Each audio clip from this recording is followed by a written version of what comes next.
আসসালামু আলাইকুম ওয়ারাহমাতুল্লাহ। হে মোমিনগঞ্জ চ্যানেলে আপনাকে স্বাগতম। আজকের ভিডিওতে আমরা জানব কোরআনের একটি বিশেষ ওয়াদা, মসজিদের একটি গুরুত্বপূর্ণ আদব এবং সম্পদ ও হায়াত বৃদ্ধির অত্যন্ত শক্তিশালী একটি দোয়া।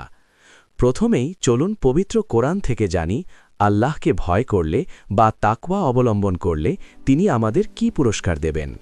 আল্লাহ সূরা আল আনফালের ২৯ নং আয়াতে মোমিনদের উদ্দেশ্যে বলেন, ইয়া আইয়ুহাল্লাযীনা আমানু ইন তাত্তাকুল্লাহা ইয়াজআল লাকুম ফুরকানান ওয়া ইউকাফির আনকুম সাইয়্যাতিকুম ওয়া ইয়াগফির লাকুম ওয়াল্লাহু যুল ফদলিল আযীম।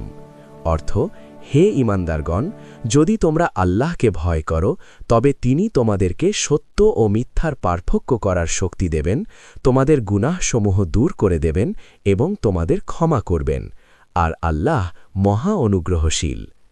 কোরআনের এই সুন্দর বাণীর পর চলুন জানি আমাদের প্রিয় নবী সাল্লাল্লাহু আলাইহি ওয়াসাল্লাম মসজিদে প্রবেশের পর আমাদের কি করতে বলেছেন।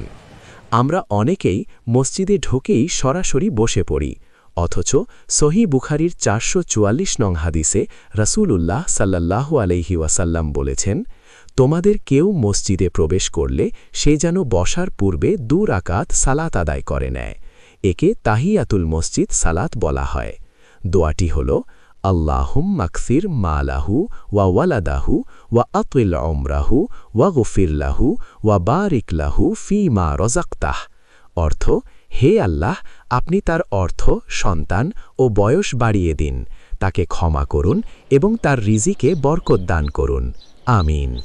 আল্লাহ আমাদের সবাইকে এই আমলগুলো করার তৌফিক দান করুন।